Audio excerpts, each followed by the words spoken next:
বিহারি, বিহারি চলো, ওনারা এসে গেছে। এই কি, তুমি এখনো জামা কাপড় ছাড়োনি? বিহারি, আমি তোমায় এত করে বলে গেলাম, এই ব্যাপারটা কি বলো তো? হ্যাঁ, তুমি তো দেখছি আমার একটা কথাও কানে তুলছো না।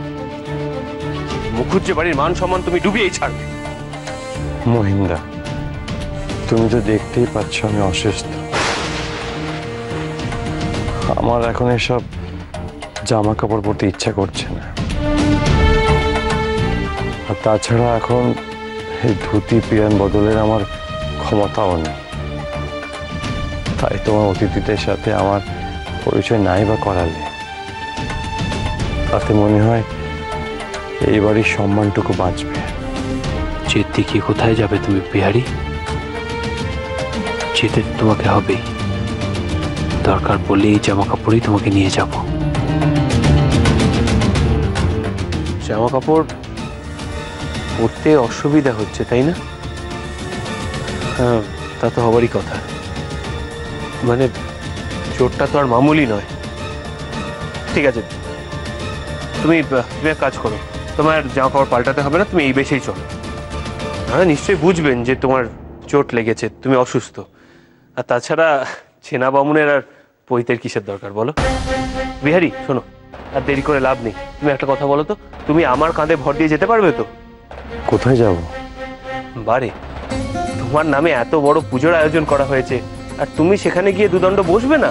তা কি হয় নাকি? মহিন্দা, কেন শুধু শুধু জোরাজোরি করছো?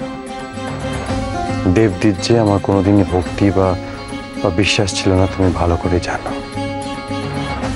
আমি মা কাকিমের পুজোয় দেওয়ার প্রসাদটুকু খেতে বেশি আগ্রহী। সেটার জন্য আমার কোথাও যাওয়ার দরকার নেই। পুজো শেষ হলে মা কাকিমা নিজেই আমাকে দিয়ে যাবে। আর তাছাড়া অসুস্থ মানুষকে মা কাকিমা ঠাকুর অন্তত এটুকু ছাড় দেবেন বলেই মনে হয়।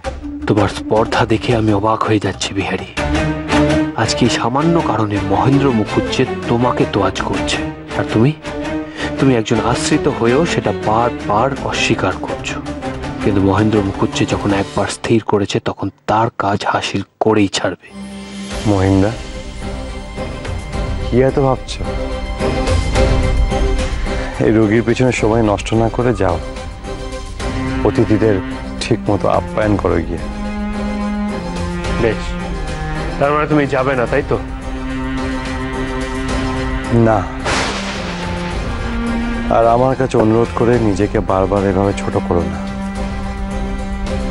ঠিক আছে, ঠিক আছে, তোমার যেতে হবে না। তুমি এখানে এইভাবেই বসে থাকো, আমি সে কথা গিয়ে মা কাকিমাকে বলছি। তারপর দেখি তাদের অনুরোধ তুমি কি করে ফেলো।